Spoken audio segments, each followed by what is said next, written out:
여성 공감 직업 토크쇼 그녀가 돌아왔다. 안녕하세요, 이채은입니다. 오랫동안 시민들의 발이 되고 있는 대중교통이 있죠. 바로 지하철인데요. 이번 주 그녀가 돌아왔다에서는 도전 직업 특집으로 지하철 기관사에 대해서 이야기를 해보려고 합니다. 월요일은 빅데이터로 알아보는 키워드 분석, 화요일은 지하철 기관사 자격증 정보와 취업 관련 정보를 알아보고, 수요일은 현역으로 활동 중인 여성 지하철 기관사를 만나서 직업 현장의 생생한 이야기 나눠보겠습니다. 함께 하실 분들 소개해드릴게요. 직업 전문가 조재한 박사님 나오셨습니다. 안녕하세요. 예, 안녕하세요. 직업 전문가 조재한입니다. 오늘 제가 지하철 관련된 이 멘트를 잠시 읽어드리고 시작을 해볼까 합니다. 잘 들어봐 주시기 바랍니다. 이 열차는 26분에 출발하는 왕십리행 열차이며 저는 기관사 이규태입니다. 오늘은 제가 수십 년 몸담아온 철도를 떠나는 날이며 이 열차는 저의 마지막 열차입니다. 고객 여러분께서는 분당선을, 코레일을, 철도를 이용해 주신 덕분에 제가 이곳에 있을 수 있음을 다시금 깊이 깨닫게 되었습니다. 라는 마지막 안내 방송을 끝으로 맺은 사연이 가슴 뭉클하게 해주는데요. 오늘 지하철 기관사에 관련된 멋진 직업 정보 함께 하도록 하겠습니다. 네, 굉장히 감동적인 이야기를 몸이 건조하게 해주셨습니다. 네, 빅데이터 마케팅 전문가 오기자 교수님 함께합니다. 안녕하세요. 안녕하세요. 네, 안녕하세요. 오기자입니다. 새로운 직업에 도전하는 여성들을 위한 눈과 귀로 오늘 그 빅데이터로 함께하겠습니다. 네, 사회부의 장성민 기자님도 함께합니다. 안녕하세요. 네, 안녕하세요. 네, 반갑습니다. 장성민 기자입니다. 좀 조화선님 인사 때문에 좀 울컥해가지고 가슴 뭉클한 내용이었죠? 굉장히 울컥했습니다. 예. 오늘도 현장에 생생한 어떤 정보들을 취재해왔습니다. 함께 하시면서 좋은 정보 얻어가셨으면 좋겠습니다. 네, 자, 시작하기 전에요. 지하철과 대중교통에 대한 이야기 좀 가볍게 나눠볼게요. 주로 이용하는 대중교통 어떤 거 이용하세요? 딱 나눠져 있다고 봐요. 이제 출퇴근은 광역버스. 예. 그 다음에 서울권에서 이제 외근이라 움직일 때는 이제 지하철. 그 다음에 3시간 이상일 때는 기차. 저는 주로 이제 광역버스를 좀 이용하는 편입니다. 네, 어떤 거 이용하세요? 저는 출퇴근할 때는 지하철. 네, 그리고 이제 이런 미팅이나 이제 외부적인 일을 할 때는 택시나 작아요.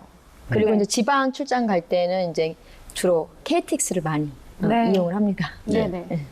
저도 조 박사님하고 좀 비슷한 게 이제 서울 시내에 살고 있지 않다 보니까 서울로 진입할 때는 광역버스 많이 타는 편이고 서울 시내에서는 아무래도 지하철이 그렇죠. 잘 되다 그렇죠. 보니까 많이 이용하는 편입니다. 네. 최인 씨는 지하철 이용 안 하실 것 같은 이미지. 주로 버스.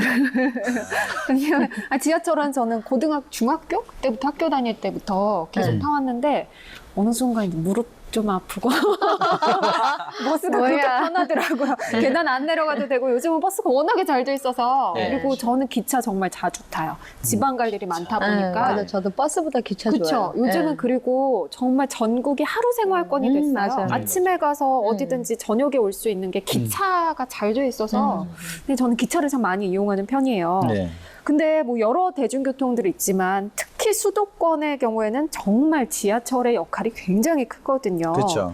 다른 대중교통하고 비교해 봤을 때 지하철의 장점 어떤 거 있을까요? 굉장히 많겠죠. 그 중에서 제가 미리 3가지를 말씀을 좀 드리도록 하겠습니다. 기다리시는 분들 약간 중복될 수도 있겠는데요. 일단은 신호등이 없으니까 일단은 빠르다. 그렇죠. 라는 게 가장 큰 장점이겠죠. 그리고 두 번째가 친환경 교통수단이다. 네. 그래서 어차피 전기로 이제 많이 움직이니까 말 그대로 소음이나 공해 문제가 없는 부분이 될 것이고요. 제일 중요한 거겠죠. 세 번째, 약속을 지켜주는. 맞아요. 네. 네. 어쩌면 약속 시간 맞추는데 지하철만한 게 없는 것 그쵸. 같아요. 그게 가장 큰 장점이지 않을까 봅니다. 네. 또 장점들이 있을까요?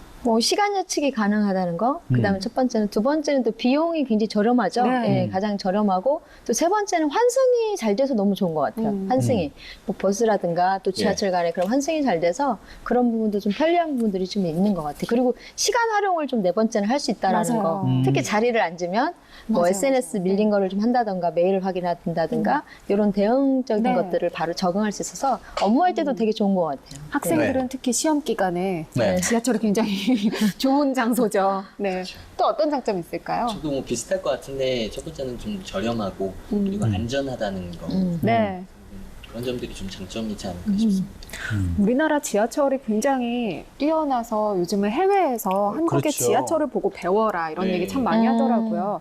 실제로 저도 그렇게 좋다는 거를 사실 못 느끼고 살다가 네. 예전에 영국에 갔다가 지하철을 보고서 와 정말 우리나라 좋은 나라구나 깨끗하죠 또. 그랬거든요. 네. 많이 차이 나요. 엄청나요.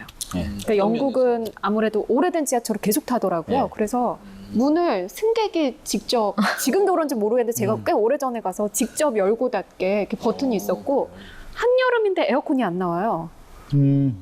정말 우리나라는 이렇게 지하철 탈 때 항상 시원하고 추울 때도 있잖아요. 네. 그리고 질서가 오히려 저는 이제 좀 선진국이라 질서를 잘 지킬 거라고 생각했는데 오히려 좀 무질서하더라고요. 그래서 그 당시에만 해도 우리나라 이렇게 한 줄로 서기 이런 거 하면서 굉장히 질서 잘 지킬 때여서 아, 우리나라의 지하철 문화가 대단하구나 이런 생각을 했었어요. 네. 근데 그럼에도 불구하고 여전히 조금 불편한 점이나 개선해야 될 점이 있다면 어떤 게 있을까요? 저는 제일 불편했던 것 중에 이제 환승 할 때마다 좀 어찌 보면 좀 깊이 내려가는 네, 이제 맞아요. 곳이 유독 있거든요. 또 그런 곳들이 있죠. 그런 데가 있어요. 네. 그럴 때 너무 힘들어요. 그 어찌 보면 그 이제 환승하기 위해서 가는 시간이 훨씬 더 맞아요. 많다 보니 네. 이런 부분이 저는 맞아요. 제일 이제 좀 불편했던 것 같고 그다음에 이제 환기 부분이 어찌 보면 어떨 때 딱 타보면 이 목이 꽉 막힐 때가 좀 있어요. 그러니까 네. 이 공기 순환이 안 되다 보니까 환기 측면에서 조금 불편했던 부분이 있고 제일 불편했던 거. 특히 여름에 사람 많은 데 가봤을 때 이 신체 접촉이 일어날 때 그렇죠. 특히 이성 간의 뭐 이런 부분들이 가장 큰 불편함이죠. 그러니까 동성끼리는 어쩔 수 상관없는데 이성분들끼리는 서로 이제 신체 접촉이 꺼려지는 이런 부분이니까 이게 조금 불편했던 것 같습니다. 거의 준한 것 같은 저는 제일 싫어하는 게 제가 환승이거든요. 아, 그죠? 야, 환승 제일 싫어합니다. 제가 환승 웬만하면 환승 있으면 한번 하고 그다음 택시 타요. 오히려 그게 더 비용이 들어갈 때도 있는데 그런 부분도 좀 있는데 좀 뭐라 할까 그 지하철에 들어갔을 때 그 요즘에 에스컬레이터가 굉장히 발달이 돼 있잖아요. 그래서 사실 그 탈 때마다 되게 불안해요. 심적으로 뭔가 특히 이게 너무 길게 높게 맞아요. 되어 있는 에스컬레이터 탈 때 약간 위험성이 좀 있다. 왜냐하면 이제 그게 한 사람만 잘못돼도 굉장히 전체가 다 피해를 볼 수 있는 여지들이 좀 있어서 약간 긴장하고 항상 또 옆에 손잡이 잡고 내려갑니다. 예. 손잡이 잡으라고 돼 있습니다. 아, 돼 있는데 보통 어른들은 잘 안 잡거든요. 근데 저는 위험하죠. 꼭 잡고 내려가는 게 저희는 정장을 많이 입다 보니까 또 구두 같은 걸 많이 신잖아요. 그러니까 그 긴장감이 늘 있는 것 같아요. 그래서 그런 부분에 있어서 약간 밀폐되어 있다 보니까 위험 요소가 좀 있다라는 거 그런 거가 좀 불편한 것 같아요. 저도 타면서 그런 생각 안 했는데 진짜 그럴 수 있겠네요. 그래서 요즘은 에스컬레이터에 조금이라도 이물질을 끼거나 위험 상황이 있으면 바로 멈추게 돼 있다고 하더라고요. 그리고 그게 멈췄을 때 약간 진동이 좀 크게 일어나면 다쳐요. 위에서 딱 넘어지면 네네. 완전히 같이 다 그렇죠. 떨어지기 때문에 네네. 위험한 예전에 홍콩에서 에스컬레이터 뒤로 갔잖아요. 후진해서. 아, 그때, 옛날에 그때 엄청 많이 맞아요. 그 네. 사람들이 다쳤었잖아요. 네. 돌발 상황이 좀 있어요. 네. 또 어떤 거 있을까요? 그 소위 말해 지옥철이라고 하잖아요. 네. 출퇴근. 시간에 정말 많은 맞아요. 구간에서는 진짜 제가 타는 게 아니라 사람들이 저를 태워 밀려서. 그렇죠. 서 있으면 그냥 타고 내렸다 타고 정말 더 탈 수 있을까 싶은데 막 10명씩 더 타요. 네. 약간 좀 어쩔 수 없겠지만 너무 무리해서 막 타는 것도 있고 그 뒤에 기다리는 사람들도 막 3-4번씩 지하철 보내니까 타려고 막 욕심내고 하는데 그런 부분은 좀 위험할 수도 있고 그렇죠. 거기 현장에 있으면 좀 힘들고 버겁기도 하고 네. 그런 부분이 좀 불편하죠. 이게 그렇죠. 요즘은 절대 그런 일이 없고 있어도 안 되지만 예전에는 정말 이렇게 밀어주는 푸시맨, 사람들이 푸시맨. 있었어요. 그렇죠. 굉장히 위험해서 절대 하면 안 되는 건데 네. 그럴 정도로 참 지하철 뭐 개선해야 될 점도 반드시 있겠죠. 지하철의 역사는 어떻게 되나요? 그 세계 최초 지하철이 건설된 나라가 바로 영국입니다. 예, 1863년에 건설이 됐고요. 동양에서는 이제 일본이 1927년에 만들어졌습니다. 네. 그럼 우리나라는 언제 했을까요? 우리나라는 네. 서울에 1호선이 개통이 됐는데 언제 됐냐면 1974년에 오, 개통이 됐습니다. 네, 네. 그 두 번째가 이제 부산이 개통이 됐는데 1985년에 부산 네. 1호선이 개통이 됐고요. 그 다음에 1997년에 대구 1호선, 그리고 1999년에는 인천 1호선, 그리고 2004년에는 광주 1호선, 네. 그리고 2006년에는 대전 1호선이 좀 개통이 됐습니다. 그래서 보면 광역시 중에는 대전이 가장 네. 늦게 개통이 됐다라고 볼 수가 있습니다. 네. 굉장히 편리해졌죠. 예, 지하철 생기고 나서. 그렇죠. 네. 그렇죠. 저 대학교 처음에만 해도 이제 지방에서 온 친구들은 서울 와서 지하철 탔다고 맞아. 티켓 근데 자랑하고 이랬거든요. 진짜 지방에서 올라오면요. 지하철 타는 게 가장 힘들어요. 힘들기도 하고요. 봐도 몰라요. 아, 직접 예. 경험하셨군요. 충격적인 게 있지 않습니까? 어떤 그냥 거요? 저도 부산에 있을 때 지하철 타면 그냥 무슨 역 이러면 내리면 그냥 네. 거기서 다 만나면 돼요. 네. 근데 여기는 몇 번 출구 나와라.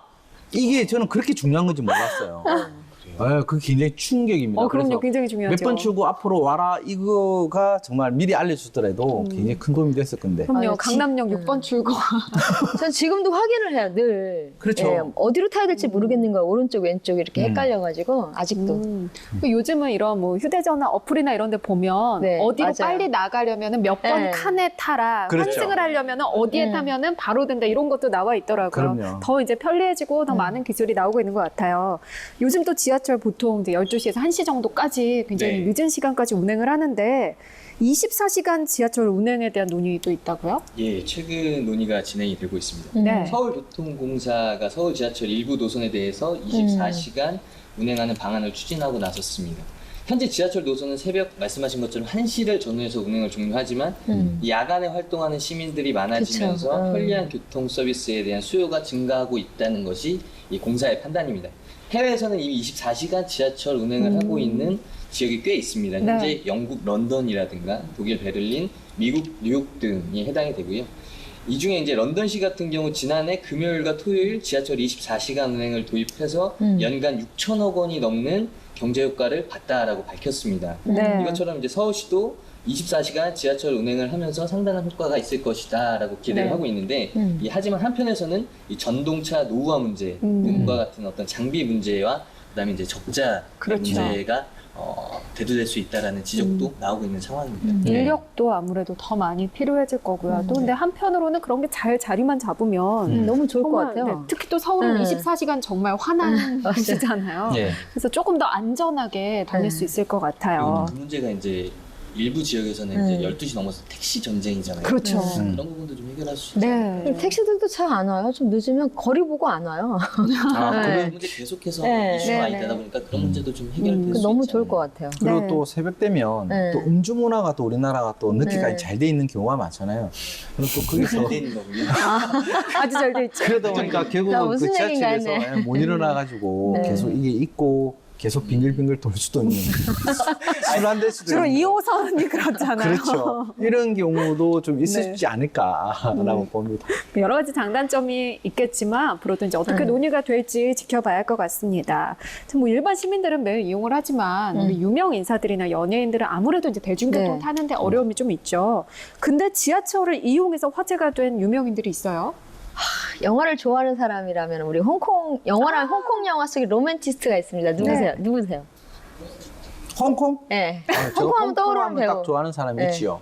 저 딱 두 명이 있는데요. 주윤발도 좋아했고요. 네. 그다음에 또 한 전 주성치를 좋아합니다. 아, 그런 코드를 좋아하시는군요. 저 그런 것도 네, 좋아합니다. 바로 이제 주윤발인데 특히 이제 남자분들도 좋아했지만 여성분들 엄청나게 좋아했었죠, 그럼요. 주윤발. 그렇죠. 근데 이 주윤발이 그 영화 한 편당 찍을 때 출연료가 70억 원이나 갑니다. 예, 그리고 거의 연봉이 240억. 연봉이요? 평생도 240억. 아니고? 그렇죠. 네. 그 정도 되는데도 불구하고 기사하고 차가 없답니다.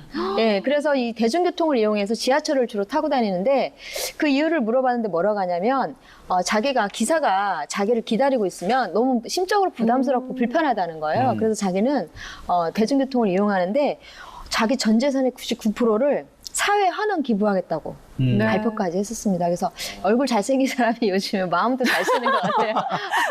결론은 그런 건가요? 네. 네, 그리고 두 번째 우리 국내 같은 경우에는 우리 영원한 또 누나들의 로망 또 훈남이죠. 박보검이라서 세상에. 박보검이라는 그런 보검. 탤런트가 있습니다. 네. 좀 친하세요? 아니 TV에서 자주 봅니다. 아 그래 저는 네, 우리 박보검 씨가 엄청나게 떴잖아요. 엄청나게. 예전에는 주로 이제 지하철 타고 다녔는데 이제 뜨고 나서부터는 지하철을 안 탈까라고 생각을 했는데 박보검 씨가 뭐라 했냐면 자기는 그 약속 지키기도 좋고 그다음에 그 대중교통 이용하는 게 오히려 자기는 편하다. 그래서 그런 거 개의치 않고 자기는 지속적으로 자기 뜬 거하고 상관없이 대중교통을 이용하겠다라고 해서 좀 개념 있는 이제 연예인으로서의 모습을 좀 보여줬는데 좀 이런 모습들이 이제 시민들에게도 굉장히 좋은 긍정적인 네. 이미지를 좀 보여주는 것 같아서 네. 꼭 지하철이라는 게 뭐 차가 없어서 아니면 내가 뭐 재정적으로 좀 어려워서 타는 게 아니라 어떤 자기의 편리성이나 목적에 의해서 활용할 수 있다는 거가 굉장히 좋은 영향을 좀 주는 것 같습니다. 예. 그래서 박보검 씨는 주로 어느 그러니까 그거가 안 나와 있더라고요. 그거를. 아, 예. 아쉽네요. 몇 호선을 이용하는지. 그러니까요. 그래서 어떻게 박보검 씨가 또 얘기도 했어요. 눈인사 좀 해달라. 박보검 씨가 눈인사 해주는 거 나 좋다 이거야. 예. 아, 진짜요? 그래서 우리 그 몇 호선 타는지 알면 서로 알려주는 걸로. 그럴까요? 알겠습니다. 취재 좀 제가 부탁드립니다. 추천하겠습니다. 네. 아, 어우, 굉장히 재밌을 난리가 것 났겠네요. 같아요. 요즘 네. 뭐 보건복지부라고 다. 그거 맞는 말이나 난리가 나겠네요. 아, 네. 그렇죠. 네, 잠시 지하철 관련된 이야기 나눠봤고요. 본격적으로 여성 공감 직업 토크쇼 그녀가 돌아왔다 시작하겠습니다. 그녀가 돌아왔다에서 9월을 맞아 소개하는 도전 직업 특집. 여성의 참여가 아직은 적지만 여성 도전이 필요한 유망 직업들을 선정해 소개합니다. 도전 직업 두 번째는 바로 지하철 기관사인데요. 시민의 발이 되어 도시의 지하 곳곳을 누비는 공공서비스 일자리입니다. 지하철 기관사가 되기 위해 취득해야 하는 자격증 관련 교육부터 지하철 기관사 직무와 관련된 내용과 직업 현장의 이야기까지. 이번 주 그녀가 돌아왔다. 도전 직업 특집 지하철 기관사 편에서 알려드립니다.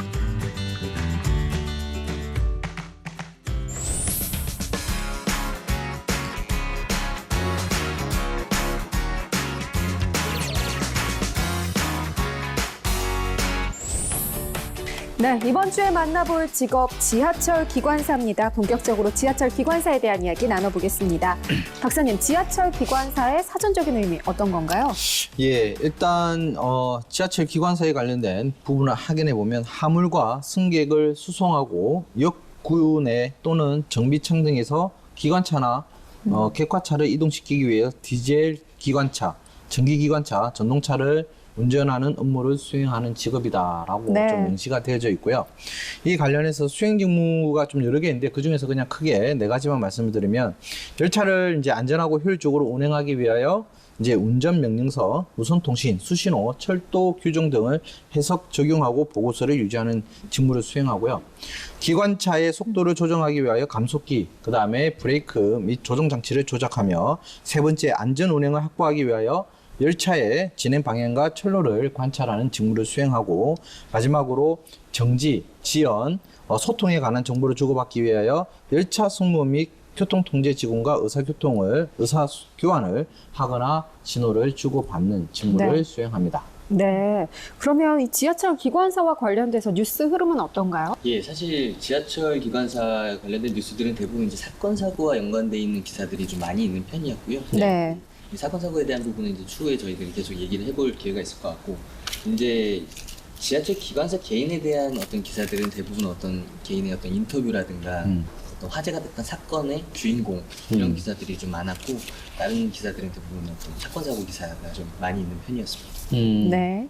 사회적인 시선은 어떤가요? 아무래도 주변에 이제 지하철 기관사를 쉽게 볼 수 있는 직업은 아니잖아요. 그렇죠. 그러다 보니까 약간은 좀 신비롭고 좀 약간 동경스러운 이미지라는 어떤 시선이 좀 많이 있는 것 같고요. 그리고 실제로 종사하시는 분들도 주변에서 가장 많이 듣는 소리가 신기하고 좀 약간 멋있다. 네. 특히나 뭐 저희가 이제 내일 여성 기관사분 만나보는 걸로 알고 있는데 여성분들 같은 수요일에요? 경우에는 네네. 특히나 더 네. 어떤 전문 직업인으로서 멋있게 바라보는 시선이 많은 것으로 보여집니다. 네. 네. 해외에서는 이 직업이 어떤가요? 일단 뭐 전통적인 철도 기관 같은 경우는 옛날 뭐 전기 기관부터 디젤 기관 뭐 다 우리가 다 포함시키는 거죠. 그리고 지금 이제 고속 뭐 기차까지 다 나오는 부분인데 일단 뭐 역사에 대해서는 이제 교수님께서 이야기를 하셨고 이 관련해서 저는 임금이나 전망권에 관련해서 잠시 좀 말씀을 좀 드리도록 하겠습니다.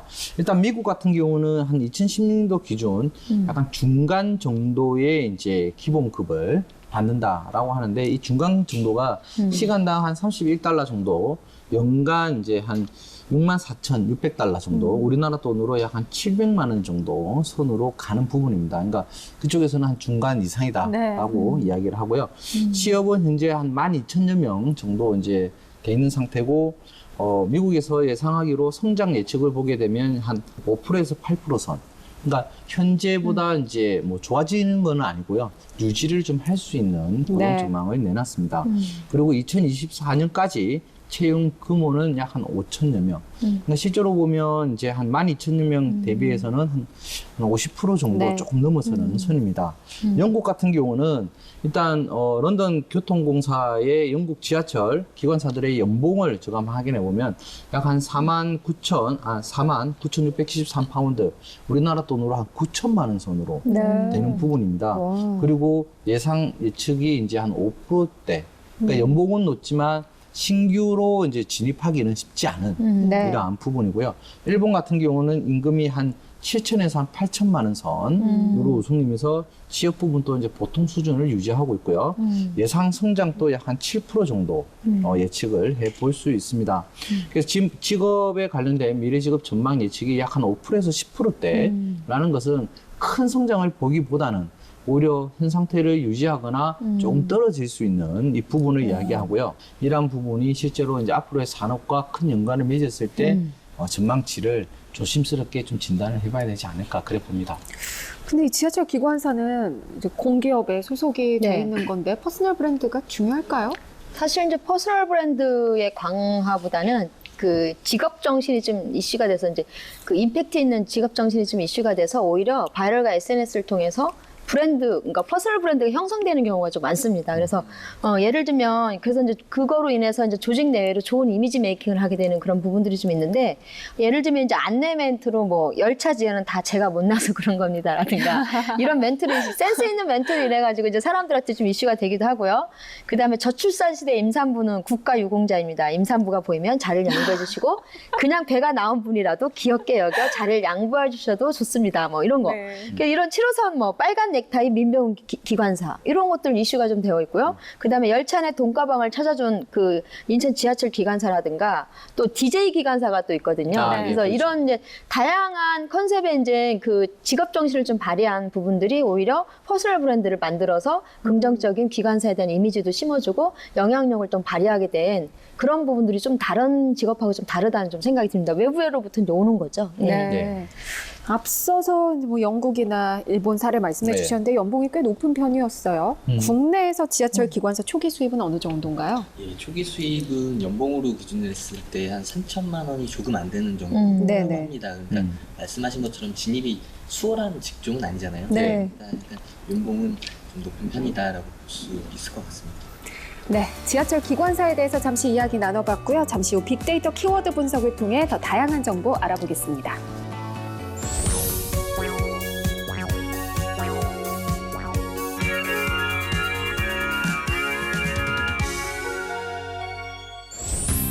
그녀가 돌아왔다 월요일에 만나는 빅데이터 토크쇼에서는 선정된 직업에 관련 키워드를 빅데이터로 분석해 이야기 나눠보고 있습니다. 자, 오늘 지하철 기관사 관련된 이야기 나눠보고 있는데요. 첫 번째 키워드 어떤 건가요? 예, 첫 번째는 바로 안전입니다. 네. 지하철 기관사 전체 테마로 분석했을 때 이가 안전으로 언급이 됐습니다. 이거 어떻게 해석할 수 있을까요? 하루에 지하철을 이용하는 시민이 엄청나게 많죠. 그래서 때문에 안전사고가 일어날 확률도 이제 높은데요. 그렇죠. 안전에 대한 그 관심이 커지고 있는 만큼 안전에 대한 논의들이 좀 많아지고 있습니다. 그래서 그동안은 제 시간에 지하철이 도착하기 위해서 지하철 기관사들도 부담을 갖고 운행을 했는데 승객 안전을 중심으로 안전 조치로 지하철이 늦었을 경우에는 지하철 기관사에 책임을 묻지 않기로 했다라는 것이 요 근래 가장 이슈가 되고 있는 부분입니다. 그래서 지하철 안전사고를 비롯한 사람들의 관심이 검색 결과에 반영된 것이라고 볼 수가 있겠습니다. 사실 지하철이 사고가 그렇게 많이 나지는 않아요. 근데 간혹 나면 굉장히 큰 사고로 연결이 되는 경우도 있는데 그동안 어떤 지하철 사고가 있었나요? 예, 저희들이 이제 가장 먼저 쉽게 떠올릴 수 있는 대형 사고가 있었죠. 네, 그렇죠. 지하철 3사가 있었습니다. 네. 2003년도에 일어났던 사고고요. 대구광역시 중구 남일동 중앙로역 구 내에서 이제 50대 남성이 휘발유를 담은 페트병 2개에 불을 붙인 다음에 바닥에 던져서 총 12량의 지하철 기차를 뼈대만 남긴 채 모두 태워버렸던 사건입니다. 네. 인명피해도 좀 컸고요. 그렇죠. 이제 네. 다행히 이제 출근 시간이 지나기는 했지만 많은 시민들이 타고 있어서 네. 인명피해가 이제 192명이 사망을 아이고. 하고 48명이 부상을 당했던 어떤 좀 안타까운 사고, 대형 네. 참사로 기억이 될 것 같고요. 서울시에서는 2호선이 가장 좀 크고 작은 사건 사고가 많은 호선으로 꼽혔고요.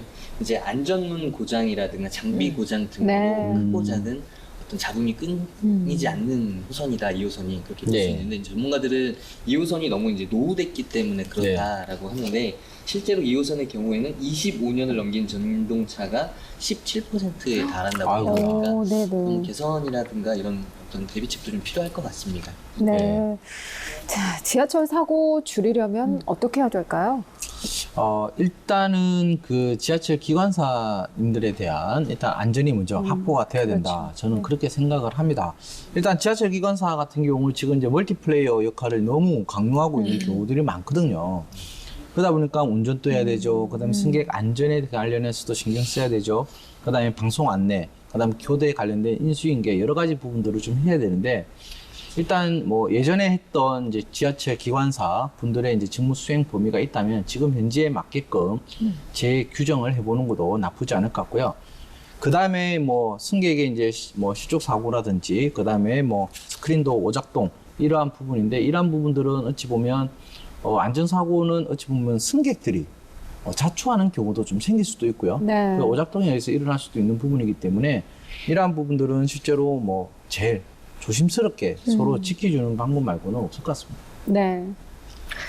일단 그 지하철 기관사분들의 어떤 업무 강도를 좀 조율을 해서 그 장시간의 그 운행 때문에 피로가 누적이 돼가지고 사고 나는 경우도 되게 많고 그런 네. 일들도 많이 올라왔잖아요. 그런 부분들도 있고 또 하나는 그 관리하는 부분에 있어서 조금 매일매일 데일리로 좀 예민하게 관리가 좀 돼야 될 것 같아요. 그래서 그런 부분들이 좀 먼저 우선시 돼주고 그 다음에 승객들도 조금 이제 문화시민으로서의 어떤 안전에 대한 어떤 그 문제의식과 그거에 대해서 지켜야 된다라는 시민의식을 좀 같이 갖게 되면 훨씬 더 이제 안전사고라든가 이런 것들을 많이 줄일 수 있을 거라는 생각이 좀 듭니다. 네. 네. 저도 어떤 기관사분들의 어떤 안전관리나 이런 것도 물론 중요한데 우선은 이제 장비가 네. 고장이 나서 어떤 사고를 유발하는 경우 굉장히 많거든요. 근데 네. 대다수의 어떤 뭐 지하철 정체라든가 멈춘다든가 이런 것들이 장비 때문에 그런 경우 굉장히 많아요. 근데 이제 그게 다행히 이제 대형 참사로 이어지진 않았지만 특히나 출퇴근 시간이 굉장히 그렇죠. 불편하거든요. 네네. 그래서 그런 어떤 것들을 좀 줄이기 위해서는 장비에 대한 부분도 저희들이 좀 많이 신경을 써야 되지 않나 싶습니다. 네, 네. 맞습니다. 장기간 무사고 기관사 기록도 있다고요? 예, 이번에 이제 기록이 하나 나왔는데요. 네. 국내 두 번째 지하철 100만 킬로 무사고 기관사님이 나오셨습니다. 예. 박수 한번 쳐드릴까요? 아유, 다 같이 한번 쳐주시죠. 예. 네. 서울 메트로 조인구 이제 지하철 이제 기관사님이신데요. 1983년 이제 기관사 업무를 시작한 이제 조 기관사님은 저랑 같은 출신에 그죠? 그렇게 네, 묻어가지 마시고요. 40만 킬로 2003년도에 60만 킬로, 2009년도에 80만 킬로 무사고를 주파한 이후 8년 만에 이러한 대기록을 세웠다고 하는데 이 기록이 얼마나 대단하냐면 지구를 25바퀴를 돌 수 있는 거리고요. 지구에서 달까지 2.6회를 왕복하는 와. 그 정도의 거리라고 합니다. 이 거리를 단 한 건의 사고도 없이 네. 운행을 했다라는 거. 대단하죠. 정말 대기록이고요. 제 생각에 기록보다 더 중요한 것은 바로 한 건의 사고도 없이 안전 운전하셨다라는 거. 네. 저는 이 부분에 대해서 큰 박수를 보내드리고 싶습니다. 정말 대단한 기록입니다. 네. 자, 첫 번째 키워드 안전이었고요. 두 번째 키워드 살펴볼까요? 네, 지하철관 많이 보시죠? 두 번째는 바로 광고입니다. 네네. 네, 지하철과 지하철역 키워드 전체 테마 분석을 했는데 각각 2위와 1위에 언급이 좀 됐습니다. 지하철을 검색을 했더니 광고가 상위권에 있다. 이거 어떻게 네. 볼 수 있을까요? 워낙 유동인구가 이제 많다 보니까 사실 마케팅이나 홍보 쪽으로 좀 많이 활용되고 있는 게 사실이고요. 광고 효과도 꽤 좋습니다. 그리고 수많은 광고가 붙어 있는 것이 주로 이제 지하철과 그다음 지하철역 이렇게 주변에서 많이 이루어지기 때문에 이런 것이 이제 많이 반영이 돼서 했는데 지금 보시면 지하철 계단 내려갈 때부터 광고판이 시작이 됩니다. 그렇죠. 내려가실 때부터 그리고 이제 사방의 벽에 보면 다 광고예요. 광고가 있고 또 그다음에 지하철 인근 지역에서 또 광고들이 또 되게 많고요. 그다음에 주로 이제 보실 수 있는 것이 이제 공익 광고부터 시작해서 성형외과 광고, 그다음에 이제 게임 광고도 요즘 엄청나게 많아졌죠. 그럼요. 그리고 이제 지하철하고 광고는 그래서 서로 뗄 수 없는 좀 관계가 형성이 되어 있는데 요즘에 이제 제가 이제 삼성동 쪽에 가시잖아요. 그러면 그 출구 쪽으로 나오다 보면 벽면에 크게 아이돌 아이돌 뭐 생일 맞아요, 축하라든가 맞아요. 뭐 이런 네. 광고가 대형판으로 떠 있는 경우가 맞아요. 상당히 많습니다. 그래서 요즘에는 팬들이 아이돌 광고를 또 지하철역에다가 하는 경우도 상당히 많아졌고요. 이런 거 보시면 이제 검색 결과에서도 광고가 많이 언급되는 이유를 좀 이해를 하실 수 있을 거라 좀 생각이 됩니다. 그러면 네. 오 교수님은 지하철 네. 광고 중에서 가장 인상 깊었던 거 어떤 거 있으세요? 요즘 이제 게임과 영화 광고가 굉장히 많이 그 아침 저녁으로 저는 보게 네. 되거든요. 지하철을 타고 내리니까. 그러면 그걸 안 보려고 했다가도 자꾸 궁금해지고 보게 되더라고요. 저는 게임은 잘 안 하는데 영화는 계속 보는 거예요. 매일 보는데도 저걸 언제 보나 막 이런 것들 보게 되는데 저는 이제 그거에서 가장 이제 좀 인상 깊었던 건 뭐냐면 그 지하철 기다릴 때 그 앞에 이렇게 보면 그 슬라이드 도어라고 하죠. 그 위에 보면 광고가 있는데 거기에 이제 모 보험사 광고 카피가 있는데 그게 굉장히 마음에 뭉클하더라고요. 공감대도 좀 되고. 그래서 그거 이렇게 볼 때마다 이렇게 뭐라 할까 제가 적기도 하고 그러거든요. 그러니까 광고 카피 괜찮은 것들은 저는 메모를 해놨다가 나중에 활용을 좀 하고 막 그러거든요. 그래서 그런 부분들 되게 좀 인상 깊게 봤던 것 같아요. 어떤 네. 메시지적인 거. 네. 장 기자님은요? 저는 그 모 한의원 광고 꽤 네. 아, 땅강. 네. 갑자기 생각이 그렇죠. 굉장히 네, 그렇죠. 다이어트 유명하죠. 꽤 히트. 맞아요. 많이 다이어트 쳤죠. 광고 말하는 영화 끝날 때 엔딩이나 아니, 시작할 때 아, 나와요. 지하철에 지하철에서 보면 나오는. 네, 지하철에서 나오는 그 네. 모 한의원 광고가 네. 꽤 히트했었고 그리고 이제 저는 주로 보면은 성형외과 광고가 굉장히 많은데 진짜 저분들 참 용기가 대단하시다. 그것부터 약간 해놓기도 하는데 네. 그게 볼 때 굉장히 진짜 광고가 크겠다. 여성분들 굉장히 네. 좀 이렇게 딱 혹할 수 있을 것 같아요. 네. 그러니까 많이 하겠지만 그렇죠. 아, 그렇죠. 광고가 지금 네. 안 하죠. 네, 조 박사님은. 아, 저는 한 7년 정도 된 것 같은데요. 그때 봤던 좀 충격적인 것입니다. 지하철을 딱 타고 그 문 밖으로 보고 있는데 뭔가 빛이 싹 지나가는 거예요. 그게 뭐지? 보고 있는데 누가 막 달리고 있는 거예요. 근데 이 스포츠 브랜드 광고인데 그 지하철하고 다니면 그 액션 빛에 의해서 그 밖의 벽에서 이제 달리기 선수가 막 달리는 거예요. 그러면서 그 브랜드가 야광으로 이제 신발하고 그 브랜드가 보이기 시작하는데 이제 지하철역이 다 올 때 보니까 그 사람이 지하철보다 더 빨리 그냥 쌩 하고 달리고 나가버리는 거예요. 와, 그거를 보면서 아, 광고가 획기적이네요. 이제는 역동적으로 아예 그쪽 밖에 벽면까지 이용하는구나 라는 걸 보면서 정말 그때 충격이었습니다. 요즘에 네. 지하철 바닥에도 요즘에 맞아요. 랩핑이 돼 있어가지고 그렇죠. 그리고 이렇게 제품 손잡이에도. 랩핑하고 네. 여기 벽면 있잖아요. 그것도 랩핑이 돼 있어서 아주 즉각적으로 커피 광고였는데 그걸 바로바로 그냥 홍보하는 그런 것들도 있어요. 그렇죠. 네. 손잡이 있잖아요. 그 배달 어플. 그렇죠. 배달 어플 광고. 근데 그게 네. 이제 약간 몇 호선에 어느 칸에 따라서 조금 달라요, 내용들이. 네, 네. 네, 2호선 같은 경우는 사실 그런 건 손잡이 이런 데는 없고. 네, 그렇죠. 네. 굉장히 획기적인 광고도 네, 많아요. 맞아요. 최현 씨는 혹시 보신 것 중에 저요? 뭐 있어요? 지하철을 잘 안 타요. 아니, 저는 예전에 좀 민망했던 게 지하철을 탔는데 그 이제 TV처럼 영상으로도 나오잖아요. 거기 제가 나오고 있는 거예요. 이제 서울 메트로에서 제가 이제 뭐 이렇게 뭐 그 행사를 한 게 있는데 이제 네. 홍보 영상으로 쓰면서 네. 근데 그게 잠깐 나오고 사라질 줄 알았는데 하루 웬종일 틀어놓더라고요. 그걸 한 달 동안 본 적이 있어요. 그래서 아무도 안 알아보죠. 네. 다행인 건가요? 어쨌든. 그래서 혼자만 그냥 민망해했던 기억이 있습니다. 그러셨구나. 근데 이 지하철 광고 단가가 대략 어느 정도 되나요? 이 결론부터 말씀을 좀 드리도록 하겠습니다. 광고비는 최소 150만 원에서 600만 원 네. 정도에 이르고요. 이제 각 지하철 호선별, 역사별, 광고물의 위치별 단가는 좀 상이합니다. 지금 내용 설명을 좀 드려보면 일단 교수님 말씀해 주셨던 것처럼 광고를 하는 매체가 굉장히 많이 있습니다. 네. 일단 액자, 조명, 모서리, 스크린도어, 출입문, 통로, 뭐 영상 다 해가지고 약 20개 정도의 매체가 있다라고 하고요. 네. 이 매체는 단가별로 차이가 좀 많이 효과별로 나는 걸로 파악이 됐습니다. 네. 만약에 창업을 한 사람이 지하철에 광고를 한다. 어떤 분야를 지하철에 광고할 때 효과가 있을까요? 사실 이제 여러 가지 분야가 있는데 지금 이제 말씀하신 것처럼 이제 가장 중요한 게 이제 유동 인구가 많고 그 다음에 노선상 매일 보게 이제 되는 부분들이 지하철 광고의 특징이고 그러다 보니까 그 아이템이나 브랜드가 계속 노출되거든요. 그러면 이제 인지도가 이제 각인이 되다 보니까 그것이 이제 실제로 오프라인에서 검색이라든가 오프라인 매장을 연결이 되면서 이제 매출이 일어나는 건데 아무래도 사람들이 늘 좀 찾는 역량 개발 중심인 이제 어학원. 네, 어학원이나 직업 역량 개발을 할 수 있는 학원. 네. 근데 요즘에 이제 대학교 광고가 상당히 꽤 많습니다. 대학교 광고들이 좀 그런 경우에는 아무래도 이제 서울역이나 이렇게 사람들이 다양하게 드나드는 그런 곳이 좀 나을 것 같고요. 그 다음에 결심의 상담이 좀 필요한 곳이 있죠. 보험이라든가 병원.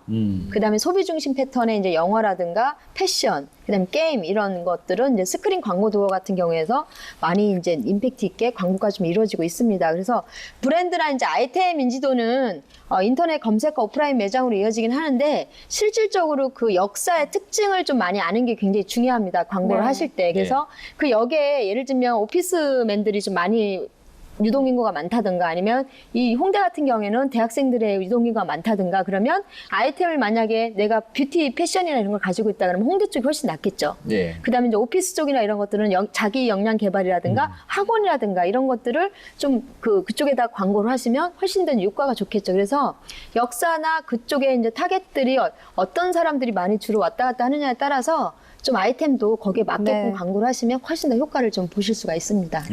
오 교수님이나 조 박사님은 개인 브랜드가 굉장히 중요하신 분들인데 만약에 이제 지하철에 본인 광고를 한다. 그러면 어떻게 하고 싶으세요? 저부터요? 네. 저도 써오긴 했는데 쑥스러워서 읽어야 돼요. 15년간 10만 명에게 교육과 컨설팅을 진행해온 빅데이터 마케팅 전문가 오 기자. 그녀만의 실전 마케팅 성공 비법은 이게 카피입니다. 뭐 준비를 다 해오셨네. 해왔죠. 예. 광고를 어떻게 하냐고 하니까 거기에 이제 제 사진이 딱 들어가주는 거죠. 실물보다 한 10배는 예쁜 사진이. 퇴근길에 볼 수 있는 거 아닌가요, 혹시? 아니, 싸우고 계시는 출퇴근에. 네. 그럼 그 광고 딱 넣으면 제가 저 아시는 분이라고 좋은 데라고 제가 꼭 추천하도록 하겠습니다. 그럼 조 박사님은 어떻게 하실 거예요? 저요? 저는 뭐 따로 준비를 한 건 아니고요. 일단 출퇴근 시간에 저는 조금 약간 노려봐야 될 것 같고, 왜냐면 직업을 가지고 직장 생활 하시는 분들이니까 아침에는 출근길에 이제 본인의 행복하게 그 직업을 수행하고 직장길로 가시라라고 하고 퇴근길에 저는 좀 약간 이제 좀 컨셉을 맞추는 거죠. 약간 이제 지친 당신 소중한 가족 품으로 가시라. 하지만 매일마다 불안한 이 직장 생활 언제까지 하실 수 있느냐. 그래서 조재한 박사의 미래 직업 서비스 진단을 한번 받아보시라. 라는 컨셉으로. 이 약간 제가 컨셉이 약간 집으로 돌아가라 뭐 이거 선도의 역할을 막 이런. 아니에요. 이게 왜 그러냐면 실제로 이게 좀 틀린 거죠. 그래서 이게 뭐 직업이라는 게 솔직히 딱 말을 하게 됐을 때 와닿지 않아요. 왜 그러냐면 취업을 하면 직업이 다 생긴 걸로 알고 있거든요. 네. 근데 결국은 기업이 없어지면 안 되기 때문에 알겠습니다. 제가 컨셉을 가시라고요. 네. 가시라. 두 번째 키워드 광고였습니다. 자, 세 번째 키워드는 어떤 건가요? 세 번째는 바로 감동입니다. 지하철 기관사 키워드 긍부정 테마를 분석했을 때 감동이 3위로 나타났습니다. 감동이요. 이거 네. 어떻게 해석할 수 있을까요? 예, 어느 정도 직업의 역사가 쌓이고 쌓여서 알려지면 그 직업에 대한 감동 스토리가 종종 등장하기도 합니다. 그래서 지난번에 우리 소방관이 대표적이었죠.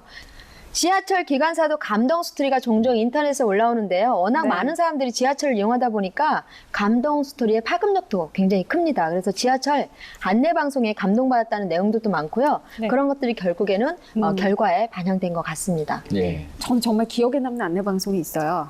감동까지는 아닌데 2002년에 월드컵 때 그때는 스마트폰이 없잖아요. 그래서 지하철을 타면 결과를 알 수가 없어요. 저랑 이제 어머니랑 둘이 안양에서 부천까지 타고 가는데 그 사이면은 다 끝날 시간이었거든요. 타서 이제 모든 사람들이 다 궁금하긴 한데 아무도 모르니까 얘기를 안 하고 있는 거예요. 근데 갑자기 안내방송으로 지금 황선홍 선수가 한 골을 넣었습니다 하면서 갑자기 기관사님이 너무 흥분해가지고 소리를 막 지르시더니 네. 그 유도를 하셨어요, 응원을. 근데 유도를 했는데 그렇게 막 이렇게 박수 치고 하는데 대한민국. 갑자기 그 칸에 있던 모든 사람들이 다 하는 거예요.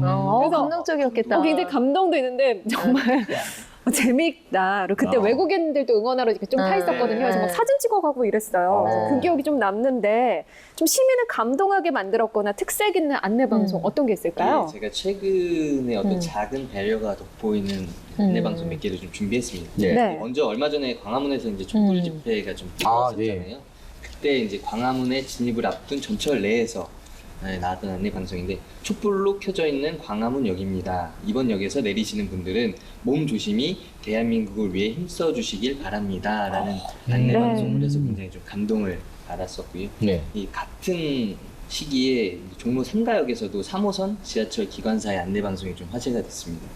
집회에 참여하신 여러분 모두 수고하셨습니다. 집회에는 참여하지 못했지만 승객 여러분들을 목적지까지 안전하게 모셔다 드리겠습니다. 감사합니다.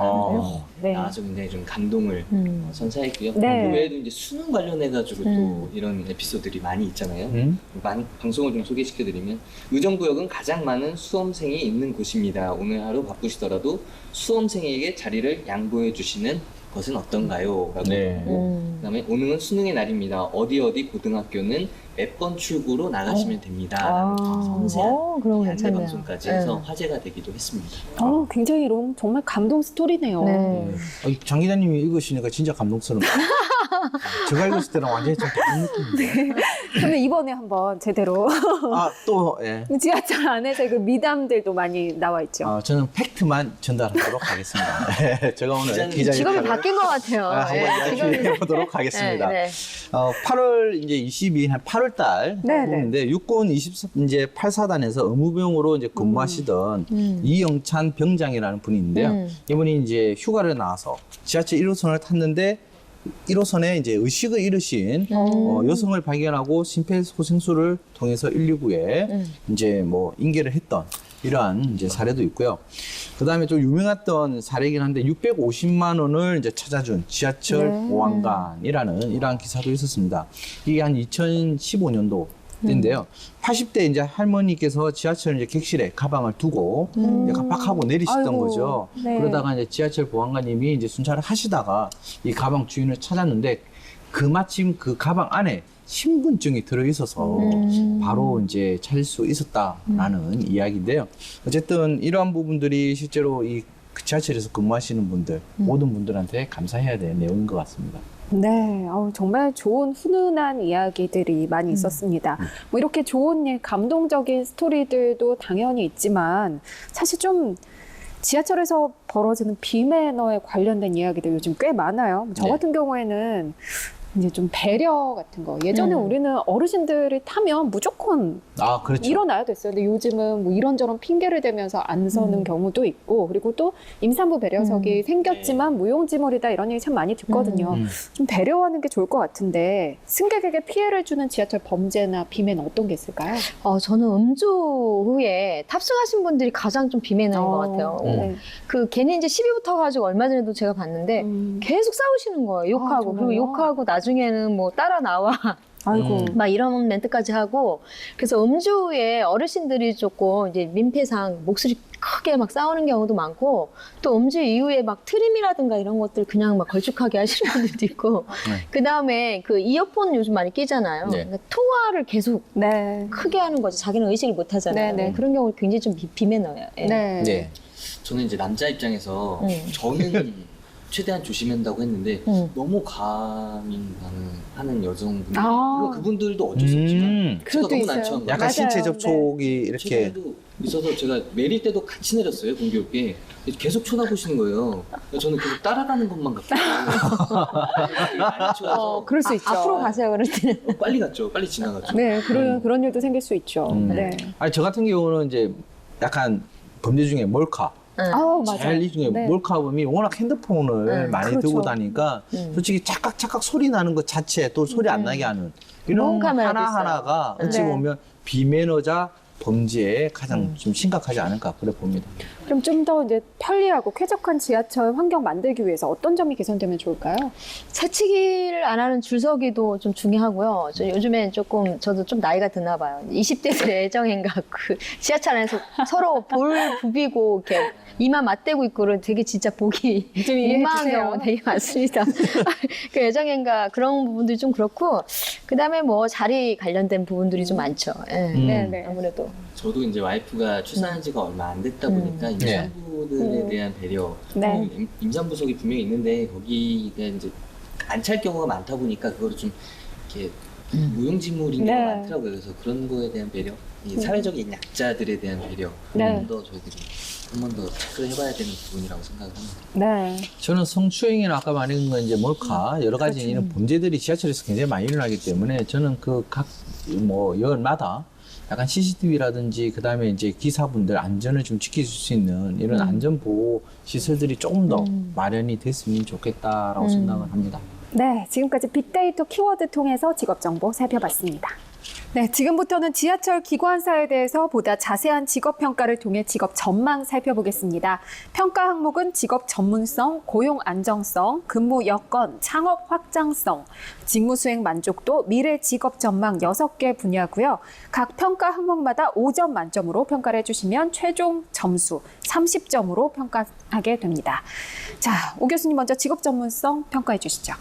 예, 지금 직업 관련된 자격증을 취득할 수 있으면 사실 이제 진입을 나이에만 걸리지만 않으면 진입을 하는 데 있어서 어려운 부분 좀 없습니다. 특히 이제 여성 같은 경우는 아직 이제 진입률이 낮다라는 부분이 있기 때문에 오히려 이제 틈새 시장이 될 수 있는 좀 부분들도 있고요. 또 단순하게 이제 운전면허증 개념이 아니라 이 철도에 대한 지하철에 대한 전반적인 운영 시스템이라든가 보수라든가 전체적인 그 부분들을 파악을 해야만 또 가능한 부분들이 있고 경험이나 경력에 따라서 굉장히 이제 그 노하우가 달라지는 부분들이 이제 지하철 기관사인데요. 이런 면에서 직업 전문성 좀 평가를 하자면 5점 만점에 4점을 드리고 싶습니다. 네. 직업 전문성 5점 만점에 4점으로 평가하셨습니다. 조 박사님 고용 안정성 평가해 주시죠.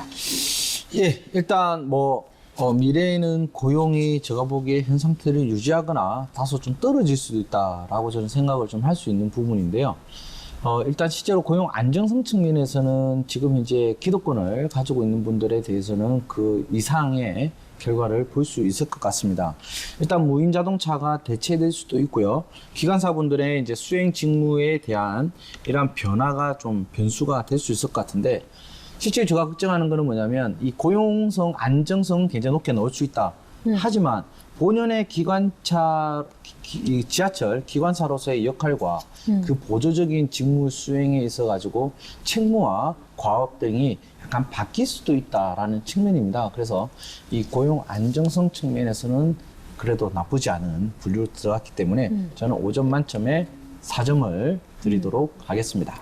네, 고용 안정성 5점 만점에 4점으로 평가하셨습니다. 장 기자님 근무 여건 평가해 주시죠.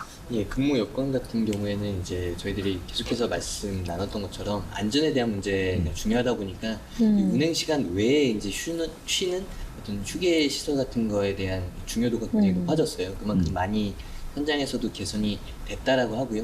그리고 이제 운행하는 외 시간에 어떤 그런 곳에서 쉬거나 휴식을 취하거나 운동을 하거나 뭐 이렇게 할 수 있는 여건이 많이 개선됐다고 하고 있습니다. 그래서 저는 근무 여건 같은 경우 많이 개선된 점들을 고려해서 5점 만점에 4점으로 평가를 하도록 하겠습니다. 네, 근무 여건 역시 5점 만점에 4점으로 평가를 하셨습니다. 창업 확장성 어떻게 볼 수 있을까요? 사실 지하철 기관사만으로는 이제 창업을 확장하기가 그렇게 용이한 그 아이템은 아닙니다. 네. 그렇지만 그 자격 관련돼서 취득을 해야 되는 게 필수적인 부분이기 때문에 그동안의 어떤 경력이라든가 경험이라든가 노하우를 통해서 지하철 기관사 자격 과정을 준비할 수 있는 학원이나 이런 기관들을 좀 운영을 하시면 좋을 것 같고요. 그다음에 그동안에 이제 경력이 있고 그다음 파악된 역사의 분위기나 타겟이나 상권들을 좀 알고 있잖아요. 그런 걸 좀 파악해서 그 지하철 역사 내에 창업 아이템을 좀 개발한다면 훨씬 더 좀 창업에 도움이 좀 되시리라 생각이 듭니다. 그래서 5점 만점에 3점을 드리도록 하겠습니다. 네, 창업 확장성 5점 만점에 3점으로 평가하셨습니다. 조 박사님 직무 수행 만족도 평가해 주시죠. 예, 고객의 안전을 지키고 원하는 목적지까지 이제 도달할 수 있게끔 책임지는 직업적 사명감, 그 다음에 소명감은 굉장히 높은 직업 중에 하나입니다. 일단 오크넷 기준으로 봤을 때 철도 및 전동기관사로서의 직업 만족도는 100점 만점에 이제 한 66점 정도로 나오고 있다는 거죠. 그러나 실적으로 직무상에서의 직무 스트레스, 그 다음에 외상후 스트레스, 그 다음에 직업적 소외감, 왜냐하면 그 긴 시간을 혼자서만 보내야 되는 이런 소외감들이 들어가는 부분이죠. 그런데 이러한 부분들이 이제 시스템적으로 다시 제어가 되고 통제를 받게 되는 부분까지 간다면 본인이 느끼고 있는 직업적 소외감 이런 부분들 외에 박탈감까지도 좀 가져올 네. 수 있는 여지가 좀 있을 것 같습니다. 따라서 직무 수행 만족도는 현재로서도 나쁘지 않다고 평가하기에 5점 만점에 4점 드리도록 하겠습니다. 네, 직무 수행 만족도 5점 만점에 4점으로 평가를 하셨습니다. 자, 마지막으로 미래 직업 전망 장 기자님 평가해 주시죠. 예, 미래 직업 전망 이제 어떤 운행 시스템이나 이런 것들이 이제 자동화되고 있는 추세이고 아까 박사님께서 말씀해 주셨던 것처럼 새로운 일자리가 이제 확 늘어나거나 할 만한 가능성이 많지는 않은 직업이에요. 그리고 또 이제 저희들이 주로 시청하시는 여성분들이 진입하기에 그렇게 진입장벽이 낮은 어떤 직업도 아니기 때문에 어떤 그런 점들을 좀 고려해 보면 미래 직업 전망은 저는 5점 만점에 3점으로 평가를 하도록 하겠습니다. 네, 미래 직업 전망 5점 만점에 3점으로 평가를 해주셨습니다. 오늘 지하철 기관사 직업은 만점을 받은 항목은 나오지가 않았고요. 네. 대부분 이제 4점 그리고 3점이 2개 항목에서 나왔습니다. 그래서 총점은 22점으로 나왔습니다. 아무래도 이제 뭐 창업 확장성이나 미래 직업 전망 쪽에서 조금 낮은 점수가 나오기는 했는데요. 창업을 하거나 이런 것으로 이어지지는 않지만 또 공공기관에 이제 소속이 예. 되는 거기 때문에 안정적인 부분이나 그리고 전문성을 강화하는 부분에서는 충분히 가능성이 있지 않을까 하는 생각이 듭니다. 네. 또 아직 여성들이 많이 도전하는 직업은 아니기 때문에 예. 여성에게 더 많은 기회가 열려 있을 거라는 생각이 듭니다. 자, 지금까지 지하철 기관사 직업에 대해서 여러 가지 이야기 나눠봤는데요. 마지막으로 지하철 기관사 어떤 여성에게 추천하는지 핵심 키워드 한 가지씩 말씀해 주시면 됩니다. 조 박사님부터 키워드 말씀해 주시죠. 네, 저는 제가 생각하는 핵심 키워드는 즐길 수 있는 여성이라는 키워드를 이제 이야기하고 싶은데요. 네. 일단 즐길 수 있다라는 부분이고요. 이 부분이 아까 말했던 직업적 소외감이 굉장히 큰 직업 중에 하나입니다.